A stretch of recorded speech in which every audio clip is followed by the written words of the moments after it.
Sí. Porque vamos a conocer una historia súper inspiradora, muy linda. Así que ya les invitamos a que estén atentos y que nos escriban para hacer todas las consultas a nuestra súper invitada. Hoy tenemos un programa emotivo, creo que con Sí. todo lo que venimos escuchando y la historia que vamos a conocer ahora. Y además, Amparo, lo que decías, ¿verdad? El tema de tener la capacidad de plasmar esas vivencias, esa esperanza. Creo que esta mujer lo ha logrado definitivamente. Bueno, así que fuerte los aplausos para Maggie Leri. Ella es coach ontológica. Bueno, y es una gran atleta. ¿Cómo estás, Maggie? Bienvenida. Gracias, muy feliz de estar acá con ustedes. Bueno, y autora del libro Brava también. Ojo, ella hace de todo. Bueno, como este libro que estamos viendo con ella acá. Sí, en la ¿Y portada. por qué está así? Uno diría así, wow, qué sexy esta imagen. Pero no se trata de ser sexy o sensual, se trata de ser una brava, realmente una súper valiente Maggie, ¿verdad? Ay, me encanta. Mira, la primera vez que me dicen lo que me estás diciendo, la sexy en la tapa. Es que son muy lindas encima. Ay, gracias. Bueno, Maggie, contanos tu historia, por favor, para que la gente se emocione, así como yo recién te dije afuera de cámaras, que me emocioné mucho cuando conocí tu historia. Bueno, soy paraguaya, pero vivo hace casi 5 años en Uruguay.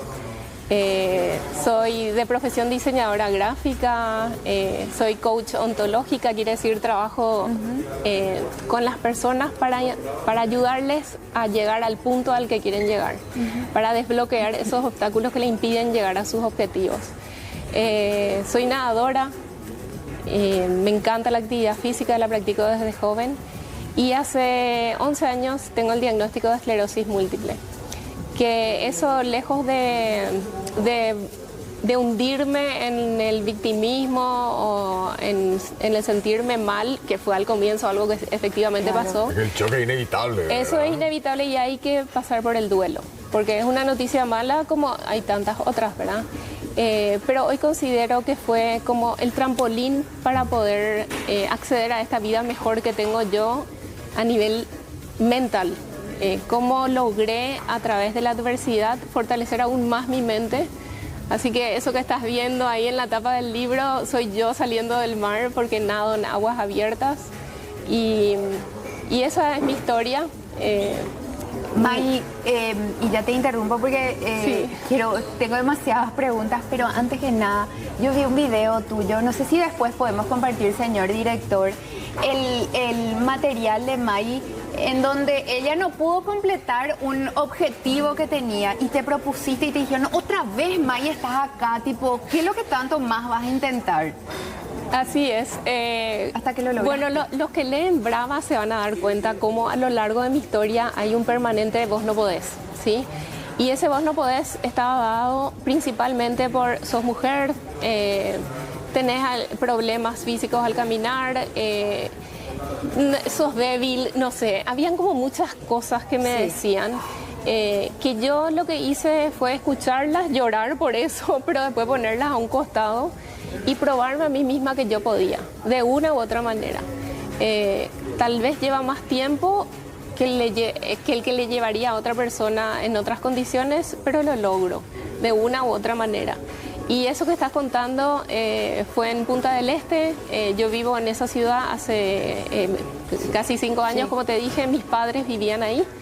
Entré de casualidad para hacer una gestión a fines del 2020, plena pandemia, y me quedé a vivir ahí, porque las condiciones, por sobre todo climáticas, de tiempo, de mucho frío, me hacen bien para mi patología.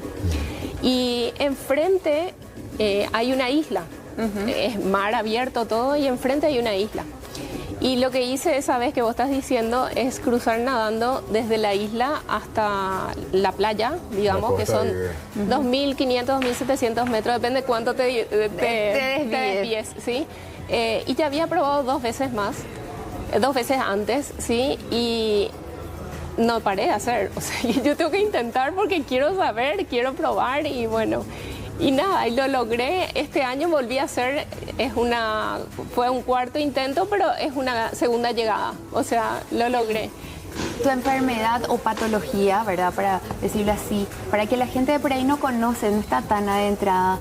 te impide, que te hace sentir dolores, no podés de alguna manera realizar los movimientos tan fáciles, para que conozcan y entiendan por qué tanto te obstinaste, ¿verdad? Y al final lo lograste. Bueno, creo que por sobre todo la obstinación está como dentro mío, porque, bueno, soy mamá también y dentro de todas las dificultades que tuve en mi vida siempre fui como tratando de superarlas.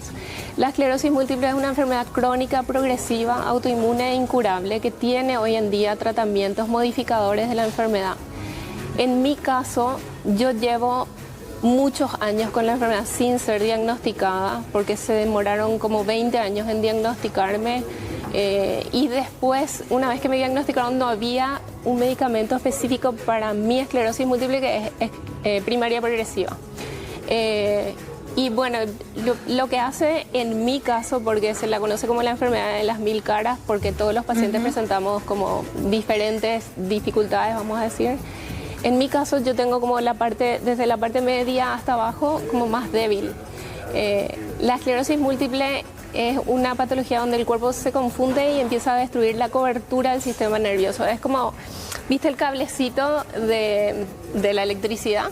Que tiene un plástico y adentro están los filamentos. Sí. Bueno, todos nosotros tenemos el sistema nervioso recubierto como si fuese el plastiquito de los cables. Y en la esclerosis múltiple el cuerpo empieza a destruir esa cobertura. Entonces somos como un cable pelado, donde tratamos de hacer algo y hay una interferencia y el cuerpo no logra ejecutar esa acción que el cerebro le pide al cuerpo que haga. Y el sistema nervioso son miles de funciones, o sea, de tragar, caminar, hablar, no sé, tantas cosas, ¿verdad?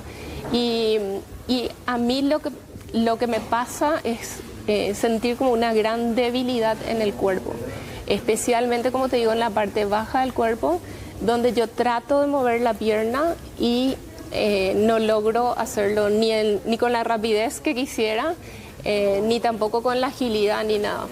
Pero estando en horizontal, en el agua, sin luchar contra la gravedad, yo logro deslizarme perfectamente. Soy buena nadadora, nado 3 veces por semana, me ejercito en eso, o sea, yo me entreno para poder cada vez nadar mejor.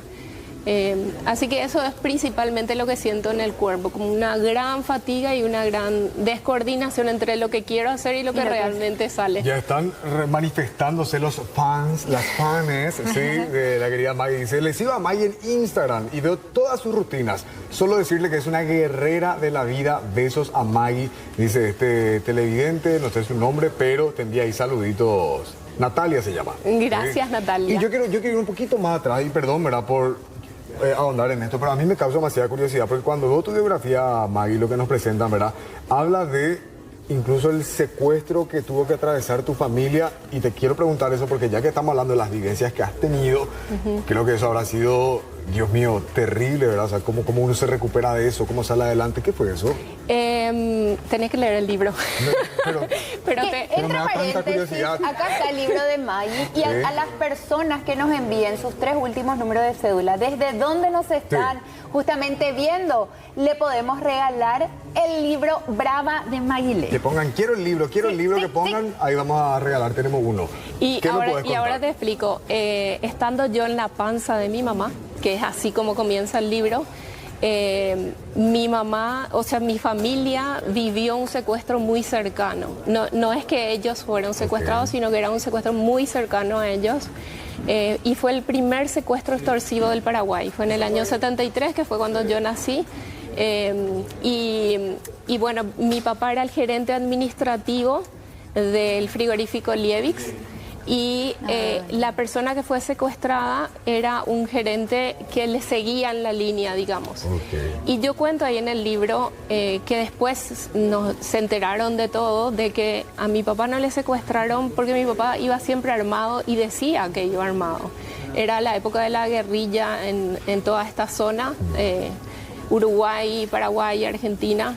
Y era algo que capaz puede sonar como, Dios mío, estaba armado, pero era algo que se hacía. Y parte de la dictadura también, era el momento político que vivíamos en Aníbal. A ver, y para que la gente, yo conozco someramente, porque justamente ese año yo nacía, ¿verdad? Pero sé que fue ese primer secuestro extorsivo. ¿Recordás cuánta plata se pidió, se pagó, a los cuántos tiempos se le liberó al secuestrado? Se pidió $3 millones y estamos hablando del año 1973.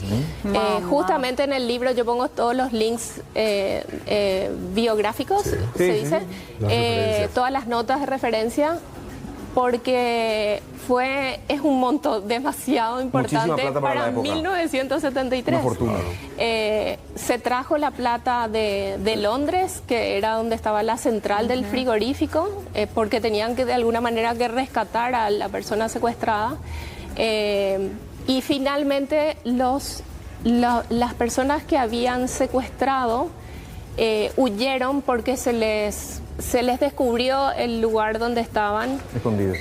Huyeron, algunos fueron muertos, asesinados. Pero ¿por qué está la historia del secuestro en mi libro y en mi vida? Porque mamá estaba embarazada de mí y ella cada vez que hablaba del embarazo, hablaba del miedo, del endurecimiento que sentía en el cuerpo, de la incapacidad para moverse, pero tenía que ver con el miedo, por sobre estaba todo. viviendo afuera. Y yo digo, qué curioso que después, muchos años después, yo siento ese endurecimiento en mi cuerpo, porque esclerosis va por endurecimiento. Y yo siento eso. Entonces, cuando me fui a vivir a Uruguay, yo ya conocía la historia 1000 veces y la escuché de chiquitita, pero es como que empecé a procesar esa historia del miedo de mi mamá estando yo embarazada. Porque yo también todos le transmitimos al bebé de alguna manera, ¿verdad? Y creo que ese es el resumen de esa etapa, que a pesar del miedo, soy brava. Me encanta. Y con las diferentes cosas que nos pasan, y es eso lo que trato de transmitir en las redes o en mis charlas, que todos tenemos una historia. A veces es familiar, a veces es económica, a veces es laboral, a veces es emocional, de salud.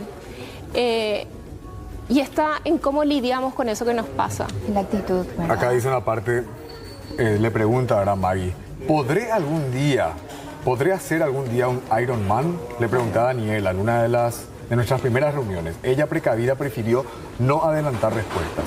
De momento estás entrenando. Deja de pensar en el futuro, me dijo con energía. Yo obediente asentí, me aferré al presente, consciente de que esa actividad me estaba ayudando. Y bueno, va desglosando y va relatando. ¿Y querés que te cuente algo? Corriste y sí lo logré. ¿Sí? ¿En serio? El año pasado, en marzo del 2024, lo logré después de 6. ¡Qué puta!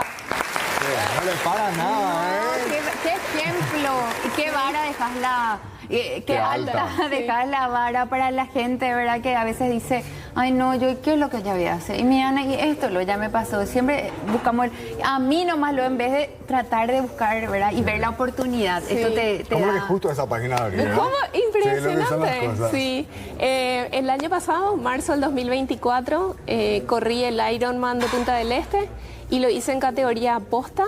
Yo hice los 1900 metros nadando en el mar. Un uruguayo que no tiene ninguna discapacidad, pero que se armó de equipo con nosotros, hizo los 90 kilómetros en bicicleta. Y Amado Adorno, que es un paraguayo que tiene esclerosis múltiple, bueno, él hizo los 21 kilómetros corriendo. Esa es otra cara de la esclerosis múltiple, ¿ves? Porque Amado no presenta ninguna discapacidad en las piernas. Y es un gran corredor, ya hizo como 4 majors por ahí. Sí. Es un capo. Sí, realmente, súper preparado también. Así que todos tenemos un Ironman. A veces eres llamarle a alguien a quien no le estás queriendo llamar. Y decirle, hey, te extraño, te quiero, perdóname o lo que sea, ¿verdad? Así que eso. Qué lindo mensaje. Vos sabés que me terminaste emocionada, Mike. Qué pucha. Hoy es un día de muchas emociones. Primero todo lo que nos vino a decir Lourdes. Mira, China también ya sabe. Estamos llorando todos. Ya estamos así lagrimeando. Pero qué lindo, gracias, Mike, por venir a compartir con ustedes. Acá está el libro Brava. Anótense, muchísimos mensajes estamos recibiendo. Gracias por el testimonio. Muchísima gente saludando a Maggie. Le vamos a hacer llegar todos los mensajes porque ahora vamos a marcar una pausita. Le voy a mostrar todos los saluditos que ustedes enviaron y preparamos ya también para la vuelta al regalo. Manden el que quiera el libro. Yo quiero el libro de Maggie. Vamos a estar regalando al final del programa. Gracias, Maggie. Gracias a ustedes.